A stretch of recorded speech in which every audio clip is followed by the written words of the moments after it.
Hello, everyone, and thanks for joining us today for our customary time with Tony Khan ahead of our pay-per-view events. This one to discuss Revolution just ahead this Sunday from the Chase Center in San Francisco. So just a few more quick housekeeping notes in the interest of time and giving opportunity to, as many opportunities as many people as possible. We're going to kindly ask you to refrain from asking two-parted questions, and this includes write-ins, which we always welcome. And we always ask that the focus is on the pay-per-view because that's why we're here. And as Robin mentioned, please make sure your phone is unmuted. We control the muting and unmuting function here. So please keep your line open and unmuted, and we'll get after it. So with that, I'm going to turn it over now to Tony Khan for some opening thoughts and remarks, and then we're going to open the lines for your questions. Tony? Thank you, Jim. Hey, everyone. Thanks for joining us today for this Revolution media call. I'm very excited about the event. There's some great matches on the card that have been building for a long time and really looking forward to personally, and I hope you are as well. Really excited to talk to you about the event today. I know there's a lot of things happening in the world of wrestling, including in AEW and outside AEW. Very briefly today, 1 year ago today, on the Go Home Dynamite, fittingly enough, also on the road to Revolution, it was at Daly's Place that I made the announcement that I purchased Ring of Honor, and now 1 year later exactly, a new era of honor is beginning tonight for ROH, and also we have some exciting matches planned for Rampage on Friday, but for us, the main event coming up on Sunday is Revolution, and I'm very excited to talk to you about it. And Jim, if you want to start with the questions, we could start addressing what people want to talk about. All right, fantastic. Okay, so we're going to start with Brandon Thurston from WrestleNomics, and then after Brandon, we're going to go to John Alba from Fight. So, Brandon, you're leading us off today. Hi, Tony. Thanks for the time today. Thank you, Brandon. Great to hear from you. So, my understanding of your TV deal with Warner Brothers Discovery is that the network has a 1-year option to extend the deal through December 2024. I just wanted to ask if I'm accurate on those details, and if so, has WBD already picked up the 1-year option?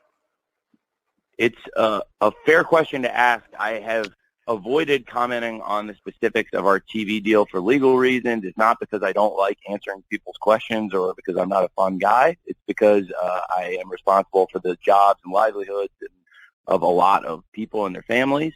And in this case, I am not supposed to answer questions about the contract that we have or the media rights contract. We have a great partnership with Warner Brothers Discovery, and I just don't want to circumvent or violate those covenants, if that makes sense. I also feel terrible that I'm already commenting on the leadoff question. Brandon, do you have any follow-up or anything else you want to ask before I move on?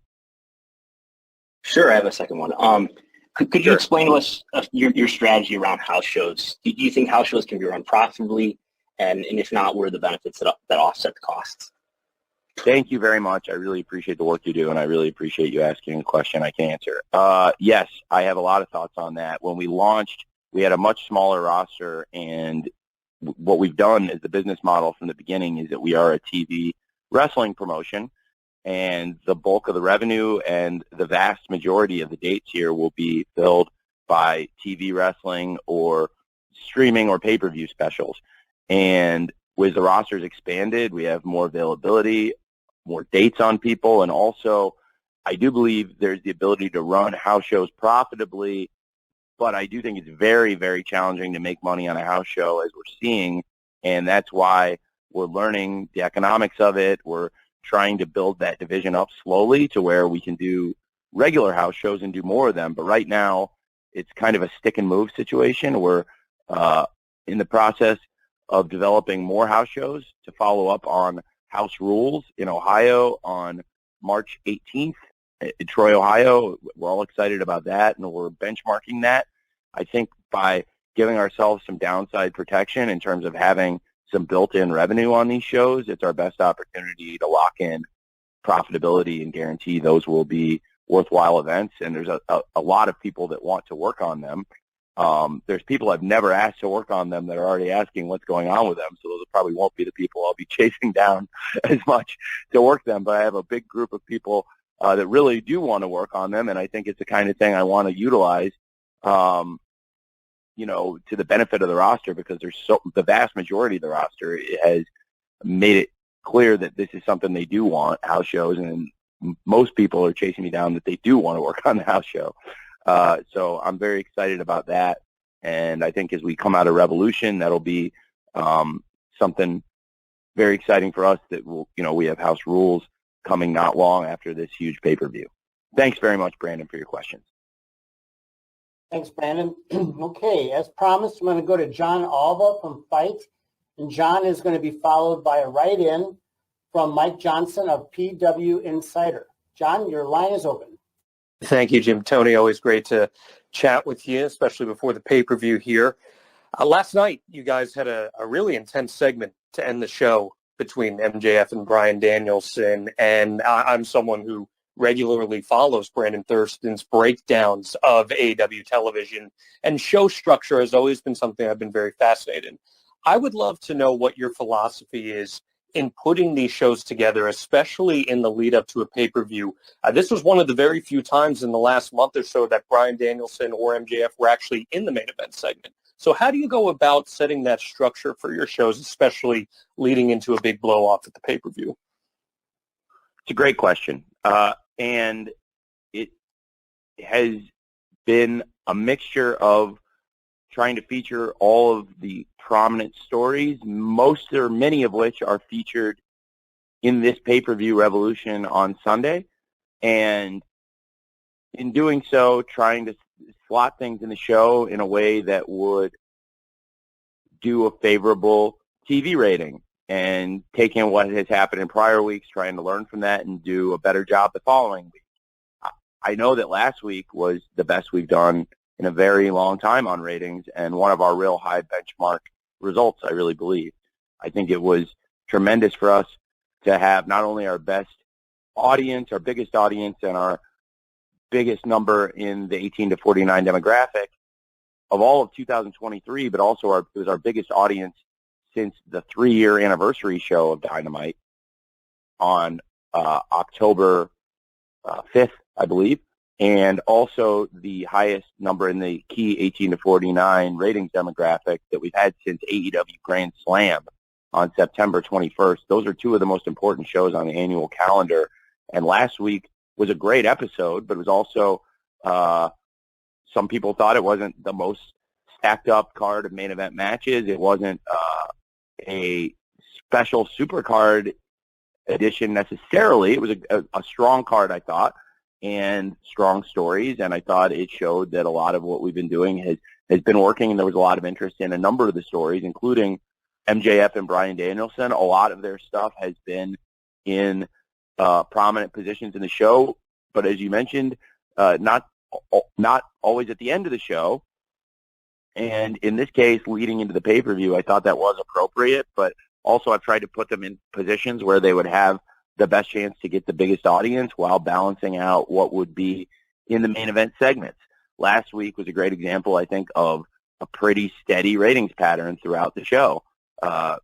We have a great lead-in, and we did very well last week to hold that lead-in, but also it led to steady results through the show. So it's a mix of trying to feature all the stories in prominent positions. A lot of times for Bryan and Max, it hasn't been the main event segment. It's been in that crossover around the 9 o'clock Eastern hour, or at the top of the show when we have a great lead-in flow, like we did for Max versus Takeshita opening the show. So it was a very exciting, intense promo segment, and I thought it was a great way to end the show. And I've seen examples of our shows and other shows where there's been a great main event promo segment. It's not what we always do, but there's times where I think it can be very effective, and I thought it was very effective last night with Bryan Danielson and those final words directed towards MJF ahead of the 60-minute Iron Man match this Sunday on pay-per-view at Revolution. Thank you, John. Thanks, John. I'm going to read you a writing question from Mike Johnson from PW Insider. I'm going to ask Chris Mueller from Bleacher Report to be ready after Tony replies to this question from Mike, inspired by Revolution. His question, Tony: we just hit the 3-year anniversary of Revolution 2020 in Chicago. which was the last AEW pay-per-view before the pandemic took hold. Looking back on that night, what are the lessons you think you and the company have learned that inform how you promote, book, and present major events now, like Revolution in a couple days from now?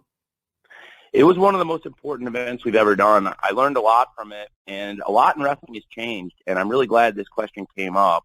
That I think I'll note for the record that this is a question I was asked, not things I brought up. That is one of my favorite events. I think it's probably my favorite pay-per-view event we've ever done. The way the card came together is very interesting, and I'd like to go back and note, I don't have it all in front of me, but I do remember these things very well when some of these things came together, and I think there's some fuzzy memories of some of these things because there were some things on the card that came together earlier, and my philosophy going into that, and I think it was very well received at the time, and now it's been exactly 3 years, and it's interesting because a lot's changed in the world, and I would just go back and remind people that the way some of these things came together. Jon Moxley versus Chris Jericho for the World Championship had a long build. It really had kind of hinted at the end of 2019 we'd go in that direction, but it really picked up at January 1st. And they had months of build going into that event, and of course, there was the idea that Jon Moxley had been offered the spot in the Inner Circle. He turned that down and then went to war with Chris Jericho. And at the time, the Inner Circle, that was a great story and a great main event program. A lot of the other matches came together as we got closer to the event, and I thought that made for a very exciting television leading to the event. But I think there's some perception that maybe all the matches were made weeks and weeks in advance, and it's simply not the case. And I thought it led to just as exciting an event as we've ever had.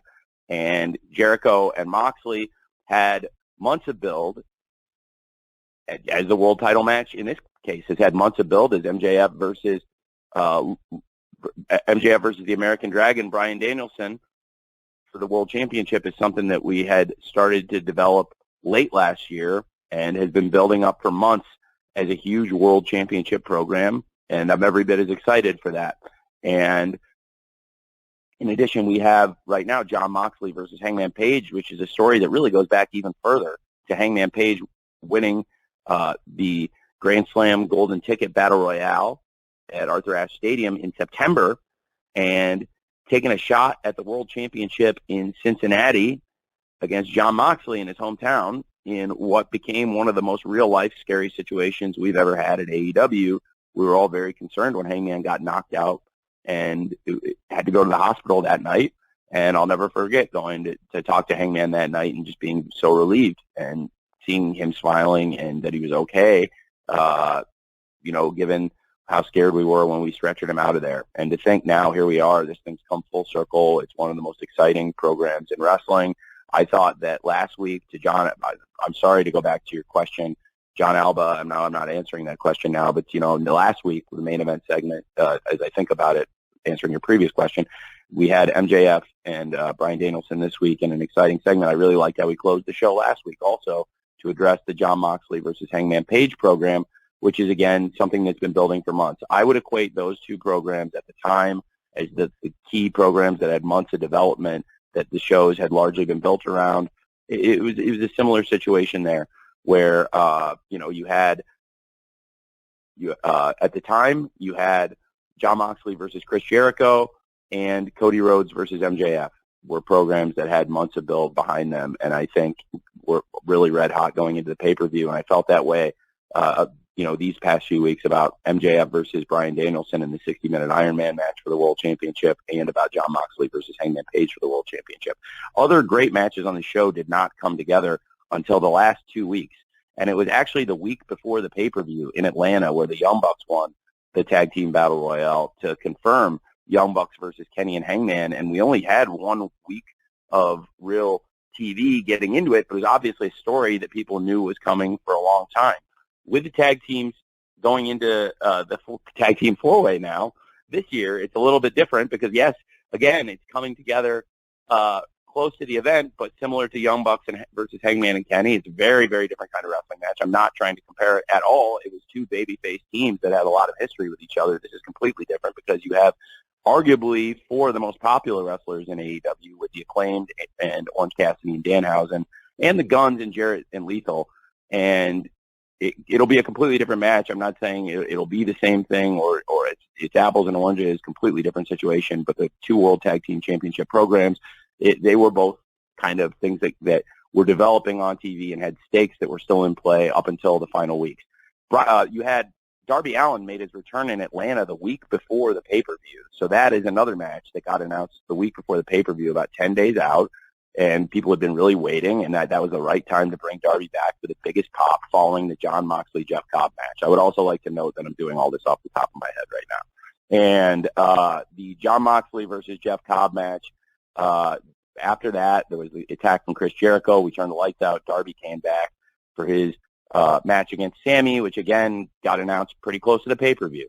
Then there's one of the most memorable matches on the show, and I think one of the most memorable and commercially successful matches in AEW history, a clip that is still monetized to this day, Orange Cassidy versus Pac in the debut of Orange Cassidy. We actually announced that match a couple days before the pay-per-view when Orange Cassidy came out and taunted Pac after ironically, the Iron Man match against Kenny Omega. And, so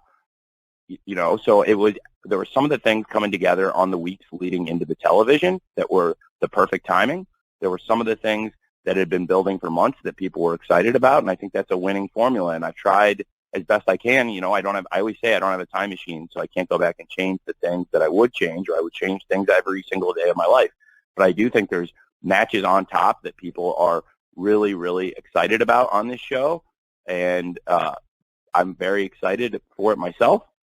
But we've seen some of the matches that have come together a little bit closer to the pay-per-view, and some of the things that have been building for months, and I thought that was a formula that worked very well then. And I remember at the time people were saying, like, oh, they're just announcing this right before the pay-per-view, but then the pay-per-view happened, and people absolutely loved it, and now people look back and say it's one of their favorite builds. And I do think there's been a lot of shows in the last several weeks, really since the start of 2023, there's been a number of shows, more super positive reviews than anything else, where most of the shows we've done this year have been amongst the favorite shows of several people. There's been a couple shows where people had questions or there was a thing or two they didn't like, but for the most part in 2023, most of our events have been really well received on television.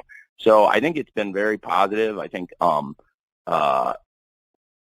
overall that 2020 Revolution build was one of the most informative and important times in the history of the company, and I take from it. I try to learn from it all the time, and for me, I think that was probably my favorite pay-per-view at the time we've ever done.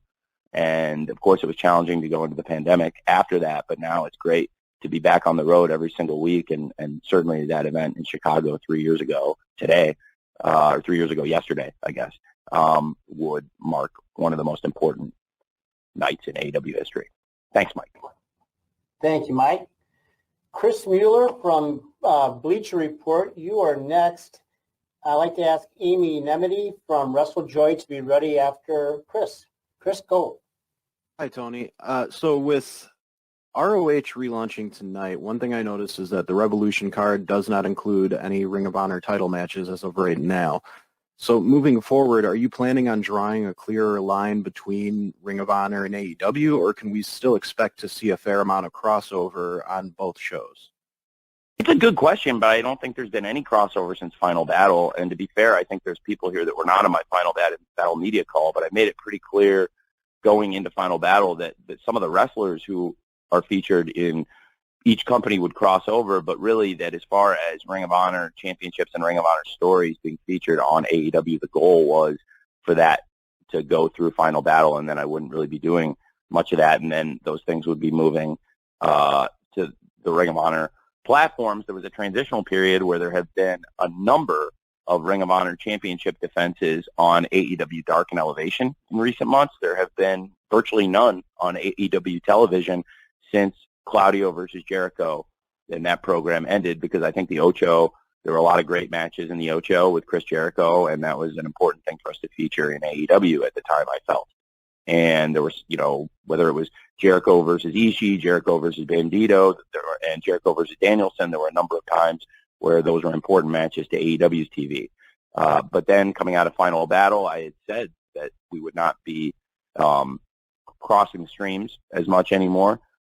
And as of tonight with the launch of the Ring of Honor TV, I think now there's a platform for the ROH championships and stories, and it should be a very exciting night tonight. We've gotten really positive reviews from the live fans who attended the tapings, and I think if there's anybody that hasn't heard this, I would strongly encourage them to check out the Ring of Honor debut as a new era of honor begins tonight.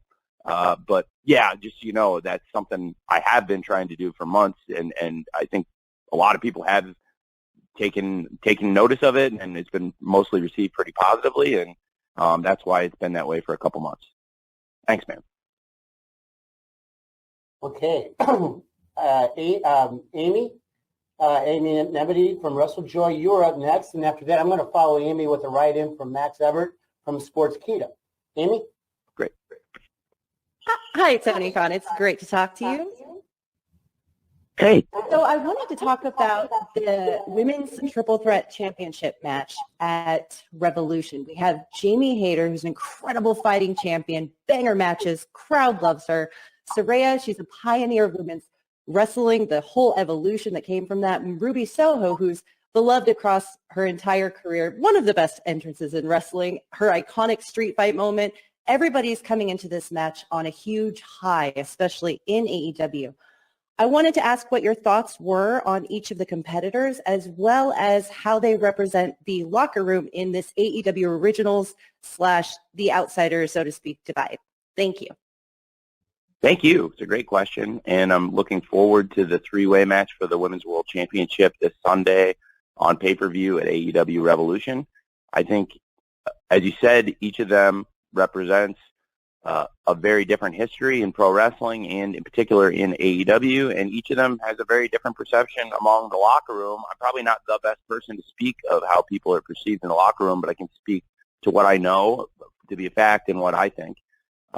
Jamie Hayter's been with us since the first year of AEW, and since 2019, she's developed into such an amazing pro wrestler. She's grown, and she's become very popular with the crowds, and she has become one of the world's top wrestlers. And it's been amazing to watch that transformation take place on AEW television. Some of that transformation took place away from AEW television, frankly. She came back after the pandemic as a completely different performer and a completely different, with a very different look, and being able to do some different things in the ring and in the presentation of Jamie Hayter. So I believe Jamie Hayter is a very important wrestler in AEW and a great champion who is capable of having great matches and has a great connection with our audience. Ruby Soho has been here for a long time. She hasn't been here the whole time, but I think she's been here for, roughly half of the length of AEW, which is why it's fitting that I think she's in the middle of this thing, because she's worked with Saraya and Saraya's friends in the past, so she does have a closer relationship to them than a lot of our locker room would, and knows them well, and also has a close relationship to our locker room and knows them a lot better than somebody who just walked in off the street like Saraya. And Ruby Soho is also a great wrestler. As you mentioned in the lead-up question, I think it was a great point. Ruby Soho has a great reputation as a brawler also, and had a great moment this year in that great street fight teaming with Willow Nightingale to defeat Ty Mello and Anna Jay, who are also noted street fight enthusiasts. And I thought that was a great match, and Ruby Soho's having a great year, and has picked up some really big wins in AEW this year, and is certainly a very worthy top contender. You have Saraya on the other end of this spectrum, who has come into AEW as a big-name free agent and has gotten a great platform.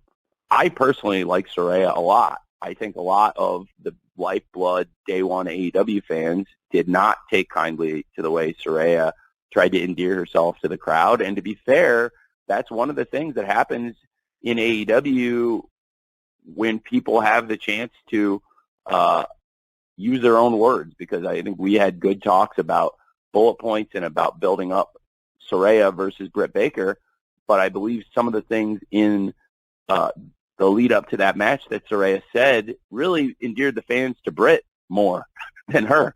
And because these are fans that have been with AEW from day one and probably didn't agree with her perception and her perspective on the company when she arrived. But I also think that helped me find a way to utilize everybody in what can be an exciting program for them, and what I hope will be a great match for all three women on this huge pay-per-view card. And it's one of the biggest events in our history, and there's so much great wrestling on this show, and I think this match fits like a glove. I'm very excited for it. It's been building up for a long time also, and I really look forward to this three-way match. I have a lot of respect for all three women. I think they all have different wrestling styles, and they all have different histories in the wrestling business, and especially here with their times and experiences in AEW. And I think all of that will make for a very interesting match and hopefully a great match this Sunday at Revolution. Thanks for the great question. Thanks, Amy. Okay, as promised, I've got a write-in question here from Max Everett from Sportskeeda. John Orchiola from Screen Rant, you will be after Tony addresses the following question from Max, and that is, how did booking a 60-minute Ironman match on this weekend's Revolution card impact booking the rest of the card and perhaps even last night's Dynamite? What a great question. It is the longest bell-to-bell match we've ever planned to feature on pay-per-view. We've never allocated this much time to any one match. I think there's been a couple times I've allocated a good amount of time to a match, but never what you have to do for a 60-minute Ironman match. So in terms of formatting the pay-per-view, it is a bit different. It's less matches than we've done on some of our pay-per-views, but I think it will be a great event, and there will be a lot of time for the main event, to say the least, but there will also be a lot of great matches on tap for this card that I think people are really looking forward to. I didn't do as many matches on the pay-per-view card as I normally might have, but I also think we have as much exciting stories or TV as ever. And to your great question about how that affected last night's show, we saw that the Face of the Revolution ladder match, which has been featured the past few years at the Revolution pay-per-view card, I thought the best chance to get that involved and utilize that IP and utilize that match that fans enjoy, and give a great wrestler like Powerhouse Hobbs in this case an opportunity to get a big win in their hometown, no less, and now have an opportunity to challenge for the TNT Championship on AEW Dynamite. I thought the best way to feature that match and give it time and an opportunity, and I thought it was a great match last night, and one of the several great things on last night's show on TBS, that it was made sense to do that on Dynamite, because, you know, with the duration of the 60-minute Ironman match, we wouldn't be able to do as much bell-to-bell wrestling in the other matches as we might normally do on a pay-per-view card. Thank you, Tony. Okay, John Orchiola from Screen Rant, you are next, and John will be followed by another John Pollock from Post Wrestling. John?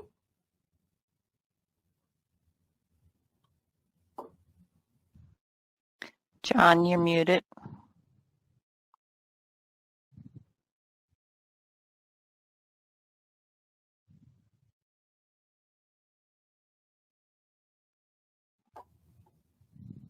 John, you need to unmute your line.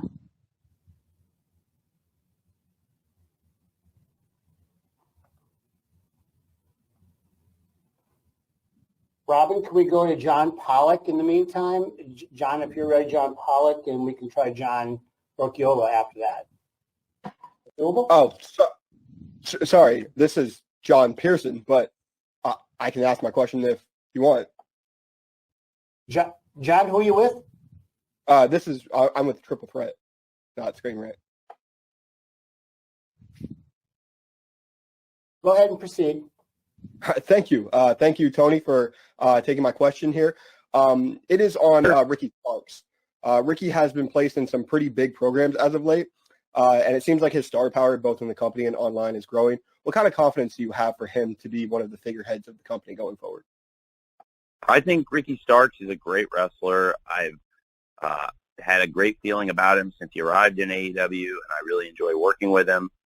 And he's had some big wins, and he's had some great moments in AEW in the past several months. I thought he ended 2022 on a real high note with a great match against MJF at AEW Winter is Coming for the World Championship. And he's had great showings in several matches, including the very first match in AEW in 2023 in Seattle versus Chris Jericho. And I think Ricky Starks has all the potential in the world, but he's also right now one of the best wrestlers, and that's what makes him such an exciting person to invest television time in, when you have somebody that is already great and is already a featured, prominent part of AEW, but also somebody that we believe can get even better and do even more here in AEW. And I think he's got a great opportunity, and the person he's facing is the person who's probably done the most of anyone here, which is Chris Jericho, who has over 30 years of experience in pro wrestling at a high level and has won championships all over the world, is arguably the most decorated champion in wrestling today in terms of all the championships he's won, which was one of the reasons I thought it would be very cool to do the Ocho and to really highlight all of Chris's accomplishments and championships. And it was one of the few ways I could think to add another world championship that has that kind of great history to Chris's legendary, unprecedented resume. And I think Chris Jericho has taken a lot of interest in Ricky Starks also. And frankly, this match will be very interesting. I think it's another program that has had a lot of anticipation and months of build towards it. And hopefully people will really enjoy that match this Sunday at Revolution, Jericho versus Ricky Starks. It's a great opportunity. Frankly, it's a great opportunity for anybody, anytime they get out there and wrestle on a pay-per-view event like AEW Revolution. But I do think, in particular, for a great young wrestler like Ricky Starks, where the sky's the limit, it's a great opportunity for him this Sunday at Revolution. Thank you, John. John Occhiola, we're going to try you again. Are you there? Here. Hi, can you hear me? We can. Yep. Excellent. Excellent. Sorry about that. Hi, Tony. Good to talk to you again. Hey, good to talk to you. Yeah. So more and more AEW has crossed over into mainstream entertainment. And, you know, as a fan, it's really awesome to see. Like, I know Britt Baker he's a big fan of Cobra Kai. She went to the season 5 premiere. I know Anthony Bowens is a huge fan of The Last of Us. Are AEW wrestlers free to take side projects, acting in movies and TV shows? And are there any in the works? We work with the wrestlers in AEW anytime they have a big opportunity. If people come to us and say this is going to be good for us, and even if it doesn't even have to be great for the company, as long as it's not going to hurt the company, if it's going to be good for them, I want people to have these opportunities and take advantage of them. And I want a happy roster, and as long as it's not going to hurt AEW, I want to try and facilitate that. So when people have opportunities in film, television, or other media, if it's not going to affect the storylines of the TV in a major detrimental way, then of course we always want to try and accommodate these things when possible. And we've had people come into AEW, and that was one of the reasons they really wanted to come here, is there are other opportunities in wrestling. They weren't given that kind of freedom for outside projects when they're not working on TV for us. So I think that's a great question, and I think that's one of the things where we've set ourselves apart as being a very accommodating place to come and wrestle. Thank you. Tony, I've got a write-in here from Joey Hayden from the Dallas Morning News I'm going to read to you. And then after I do that, Trevor Robb from the Edmonton Journal will follow. Joey Hayden from the Dallas Morning News asks, was there any thought to work Adam Cole back into the mix ahead of the Revolution pay-per-view, or did his recovery more accurately align to be his comeback match to the debut of All Access? Jim, can you ask that one more time? Sorry, my phone cut out mid-question for a second. Can you please, I want to make sure I didn't miss Sure. any sort. Thanks. Joey wants to know, was there any thought to working in Adam Cole into the mix ahead of the Revolution pay-per-view, or did his recovery was it a better fit for his comeback match to the debut of the All Access program? There are a number of factors that played into that decision, but I think it's going to be very exciting here this month to have Adam Cole, one of our biggest stars, back in the ring. We're going to feature that story very prominently in AEW All Access, which is coming up this month, following AEW Dynamite on TBS. Immediately after the show, it will be a weekly 60-minute series, and the night the show premieres will also be the night Adam Cole returns to the ring, and then you'll be able to watch the start of that journey back to wrestling for him. And each week after Dynamite, we'll be following some wrestlers from AEW, some of the key people backstage, and Adam Cole is one of those people, and we'll follow the road to his comeback, including his life at home with Dr. Britt Baker, DMD, and also with his family and so many of the challenges that went into this comeback that we're all looking forward to. Certainly also would be something great for the pay-per-view, I think, which is what we're all completely focused on. But I think in terms of giving him the most amount of time to recover, the most amount of attention to the match, and also as a cross-promotional opportunity with a new series that we're very excited about with AEW All Access for a number of reasons. Everybody, including our partners at Warner Brothers Discovery, TBS, and TNT, I think everyone agreed that for Dynamite on TBS and for All Access on TBS and the symmetry of the story and the nature of the comeback, that these things would all do very well, hopefully packaged together on TBS. Okay, thanks, Tony, and thanks for that question, Joey. Trevor Robb from the Edmonton Journal, you are next. Samantha Shipman from the Daily DDT, like for you to be ready after Trevor and Tony chat. Trevor? Hey, Tony, thanks so much for taking the time and asking or answering my question. Thank you. I just wanted to talk about the style and the presentation of AEW, because it has had a bit of a makeover here of late. You had a new entrance starting at the year. You have new videotrons and graphics. We saw now with Ring of Honor restarting that there's a new presentation that's now filtering over to dark as well. I'm not sure if we're going to see a custom set for Revolution here on Sunday, but I'm just wondering, I guess, how you balance that desire to want to revitalize and maybe freshen up the look of AEW while also maintaining that core AEW vibe.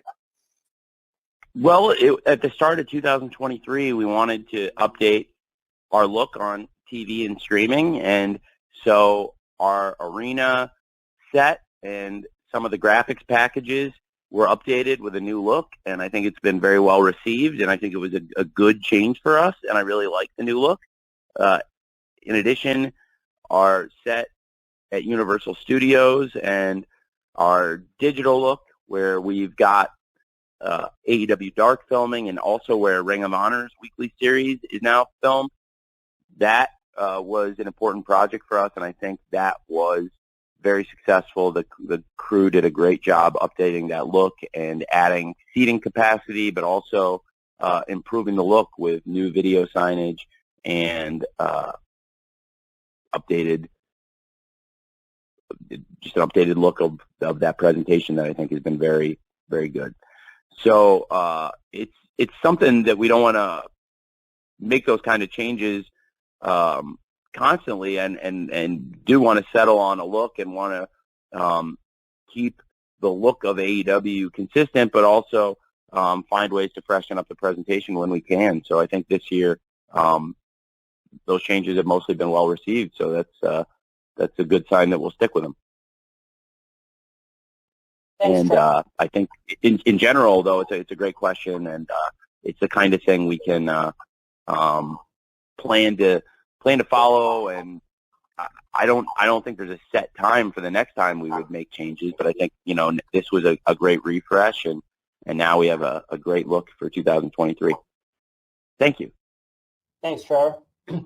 Samantha Shipman from the Daily DDT is next, and Samantha will be followed by Stu Myrick from 104.9 in Austin, Texas.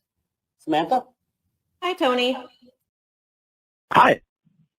Good to talk to you again. I have a question kind of going back to All Access. When that was announced, it reminded me of last summer. There was a trademark for All Elite Women, but then we never really heard anything else about that. Was that supposed to have been a TV show, or can you tell us a little bit about maybe what the plan for that was going to be and what happened to that? Is that something you still are going to pursue?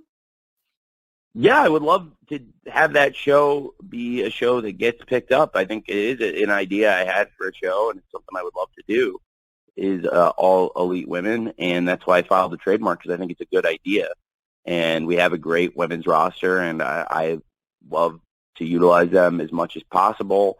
And anytime we can develop more programming to feature our roster, I think it's something that is a great opportunity for the company and for the wrestlers. And in the case of the women's locker room, I think there's a number of really deserving talents in there, and there's people we feature on TV regularly, and there's even more people I'd like to feature more.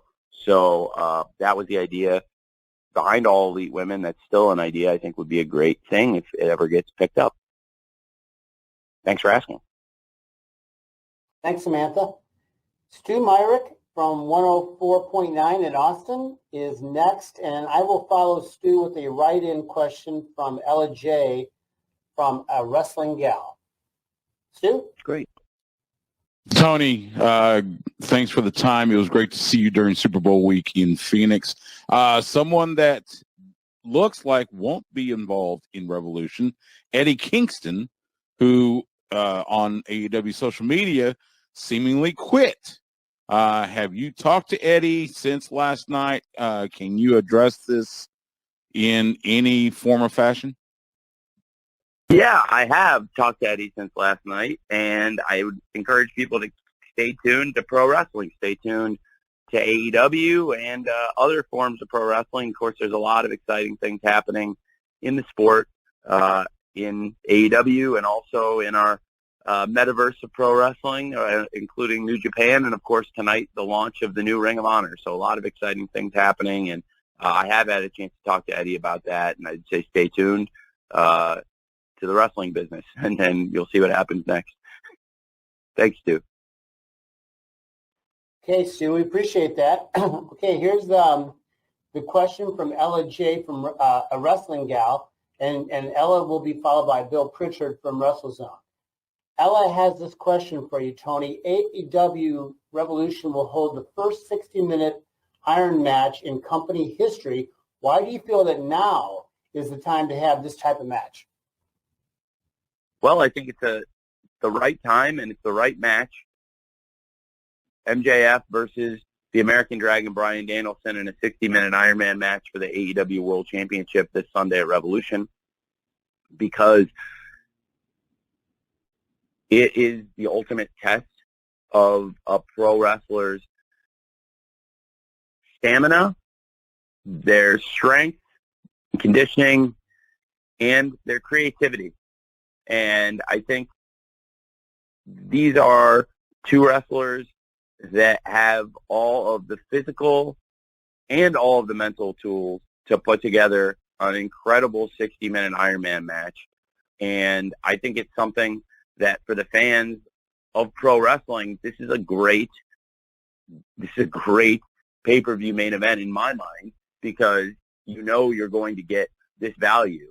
AEW is going to deliver the match. You know we're gonna put the time into it, and you know that frankly, if this match for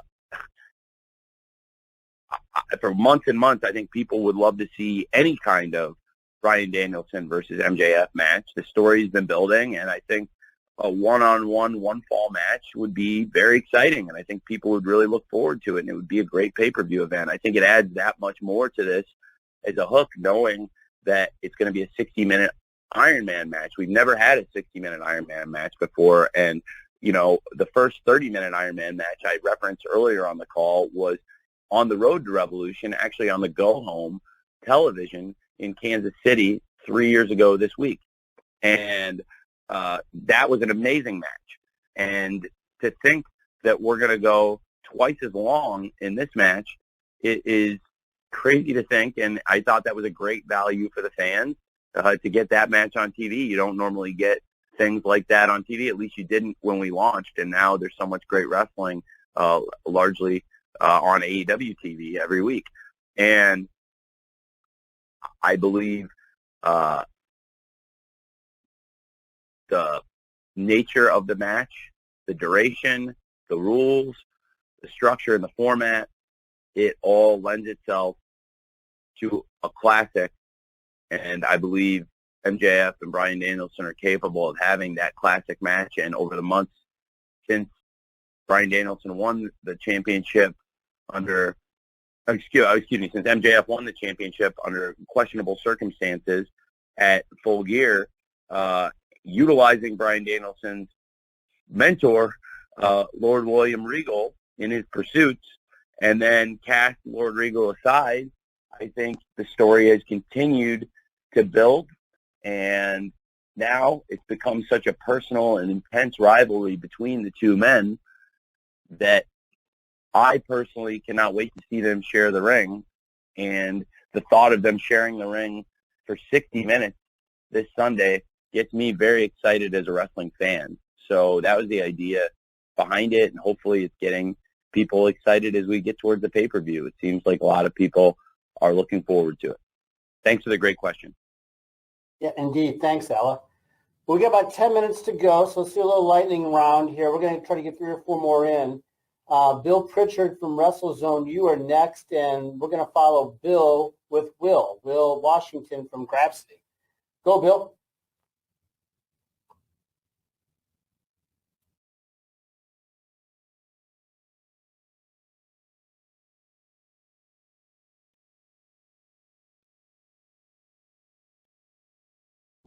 Bill, we can't hear you if you're asking a question. Can you hear me? Yes, now we can. Hello?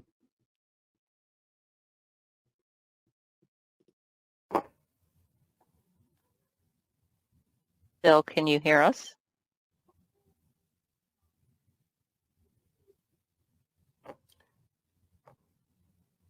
Why don't we go to Will, and then Can you hear me now? we'll revisit Bill. Will Washington, are you ready? Yes, I am. Tony, can you hear me? Hey, Will. I can. Hey, thanks for taking my question. So talking about the card, there's currently 8 matches booked in official capacity on the card, which is at the moment one of the smaller cards that you've ever put on pay-per-view. Obviously, the 60-minute Iron Man match plays a big factor in that. Do you foresee, with Rampage coming up, any other matches being added? We noticed that, of course, the TBS title isn't being defended this time around. You had a program being built between Swerve Strickland and Keith Lee that doesn't have a match on here yet. Do you anticipate adding any more matches to the card as we get closer, or do you think it's pretty set with the 8? I think it's fairly set. I think there's some circumstances around Jungle Boy and Christian and clarifying what is to come between the two men in this fight that they want to have. But Christian had been out injured until a couple weeks ago and made his return to TV. And there were so many hot things happening leading into Revolution, and that added some fuel to the fire, we thought. It was a great promo last night by Christian, I thought, and got people excited for that. So that's a situation in flux, as I mentioned. In the original Revolution in 2020, a lot of matches that had months of anticipation and build, and then some exciting things that came together in the final few weeks that made the go-home TVs that much more exciting. And I think with the 60-minute Iron Man match on the card, it would be challenging to get more matches on the main pay-per-view card.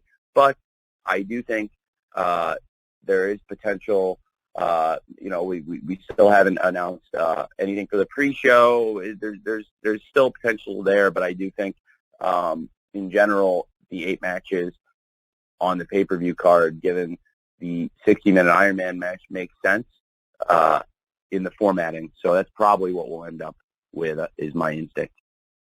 Thanks for asking, Will. It's a great question, and I know that I think people should still tune into Rampage because there will be impact on the event this weekend from tomorrow's show. But as far as beefing it up and adding a completely new match to the card or adding anything in, I think that would be a challenge to the timing, and I want to make sure all the matches have a good amount of time to have great matches. And, it seems to be overall by the fans pretty well received because I think everybody wants to make sure that all those matches have, good time and that we still have plenty of time allocated for the 60-minute Ironman match for the World Championship. Thanks for asking, Will. Thanks, Will. We're going to try Bill Pritchard again. So Bill, be ready here. And then I'm going to follow Bill with a write-in from Corey Smith of City Wrestling Radio. Bill, you there? Can you guys hear me now? Yep, we can. Oh, okay, perfect. Good afternoon, Tony. How are you? I'm well. How are you?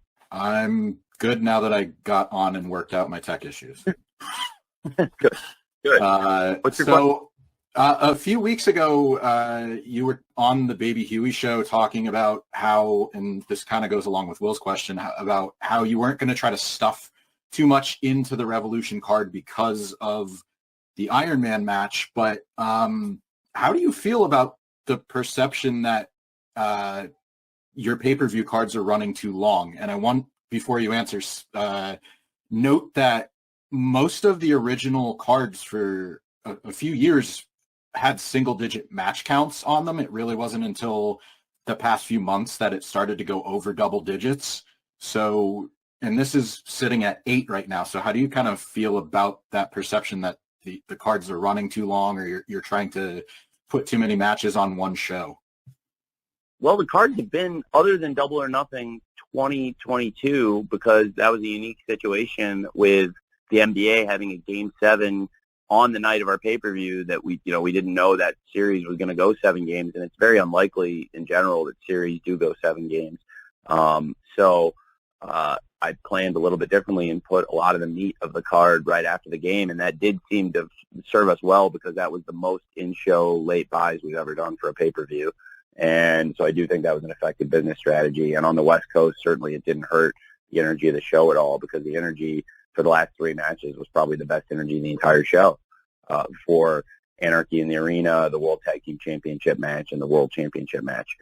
And I think the duration has been the same for all of them. I believe we've done about 16 shows, and they've all been the same length except for one. Now, in terms of the number of matches that we've played with a little bit, but we've always had long matches and a lot of stuff on the pay-per-views. I think this is a good number in terms of letting the matches breathe, but this also is a little unique with 8 matches in that it ensures that we'll have the appropriate amount of time for what will be a historic main event, something that's really unprecedented here in AEW. We've never tried, and I'm very much looking forward to it. It seems like it's been very well received by the fans, and I understand. I would love to get as many wrestlers as possible on the pay-per-view card, but obviously there has to be a balance, and it seems like for this Sunday, it's been very well received by the fans. Okay, Tony, thank you. And this is going to take us right up to the hour, so we're gonna finish, I believe, here with Corey Smith from City Wrestling Radio, and it's an appropriate question, Tony, for the occasion. What was some of the deciding factors to bring AEW Revolution to San Francisco and the Chase Center? What a great question. The Chase Center is one of the best events Revolution is one of our biggest events, and the Chase Center is one of the best arenas in the country, and the Bay Area is one of the top markets. It made a lot of sense when there was availability at the Chase Center on the weekend, and to be able to bring AEW Dynamite last night and AEW Rampage tomorrow night to the historic Cow Palace. We were just very excited about this opportunity. It's a really important market for us. It's been a great TV market for AEW, and there's so many fans in the Bay Area, and that's why we wanted to bring this big event, this big week here to San Francisco and the surrounding areas. And the Chase Center, it's a newer arena. It was best in class basketball arena, and it's a great venue for us for a pay-per-view. So we've been looking forward to coming and making our debut in the Bay Area for a long time, and this felt like the right timing and the right event to bring. All right, Tony. Tony, we have about 20 or 30 seconds. Do you have any closing thoughts for everybody here? Well, thanks for asking, Jim. I am very excited for this pay-per-view event. I really appreciate all of you joining us today and giving me the chance to answer your questions. I'm sorry to anybody who didn't get to ask anything. If you're going to be at the pay-per-view event, or if you can send a write-in, I'll try to answer as many questions as I can, or all of your questions if possible, after the Revolution card in the scrum. I really cannot say enough how much I appreciate you and all of what you do. On an individual basis, I enjoy interacting with you. Try to do media between pay-per-view events, and then obviously it's a crazy run-up, and we're all huddled up together like this talking about the event. But I look forward to working with each of you, hopefully in the future, and I just can't thank you enough for covering this. Hopefully see a lot of you in person on Sunday at Revolution. I'm just so excited for the event, and thank you for giving me this opportunity to talk to you about AEW Revolution today. Jim, thanks for moderating it, and I think that's probably about all I had to add, unless, Jim, you wanted to add anything else. No, really, that's it, Tony. I appreciate your time. We all do. And to everybody that joined us, thanks again. We're at the end of our time, but we will be distributing an audio recording to all attendees shortly, as we always do. So be looking for that. And then we're going to be looking for you, either tomorrow at the Cow Palace for Rampage or Sunday at the Chase Center for Revolution. So if you're unable to join us in person this weekend, we trust you'll tune in. And really, to everybody, our sincere thanks for your interest in AEW and really all you do for, to promote and celebrate professional wrestling. We appreciate Jim, I thought of one thing. Can I add one note I just forgot to mention? You may. We paid for extra time on this. We're good. Go. Let's go. Well, there you go. So we're in overtime now, and I just wanted to mention to you that I thought that we had some excellent promos on last night's show, and I briefly mentioned when it came up about the main event segment. We had Bryan Danielson out there, and he said some very powerful things to MJF, and they've said a lot of powerful things in their promos leading up to that great match. I thought there were some great promos on last night's show, and I felt like I'd be remiss if I didn't mention Hangman Page. I thought did a great promo, and in particular, I thought Jon Moxley did one of my personal favorite wrestling promos I've seen. I thought it was certainly one of the best promos I've seen this year and in recent years, and he shot it after the match for the Countdown show, and I didn't mention this on the call, but the Countdown to Revolution will be tomorrow night immediately after AEW Rampage on TNT at 11 p.m. There'll be a lot of great videos and interviews in there. I'd be remiss if I didn't bring up the Countdown, but also I just feel like Moxley and Hangman have done so much to each other and said so much to each other in the build to this Texas Death Match, and I just wanted to note again, if you haven't seen that promo, please check it out. If you're a wrestling fan, I thought, to me, it was one of the best interviews or promos I've seen. To see Jon Moxley bleeding on the staircase and saying the things he said, I thought it was very powerful, and that's why I wanted to feature it in a prominent position last night ahead of Revolution. And I just have to give so much credit to them, and I wanted to just note that because I realized I hadn't brought it up at all in this call. Thanks, Jim. Okay, thanks, Tony. Appreciate it. And again, just everybody on the line, we really do appreciate your interest, and really above all, the wrestling fans, fans of AEW, fans of wrestling, appreciate all you do. So hope to see you guys this weekend, and best wishes in the meantime. Cheers. Thanks, everyone.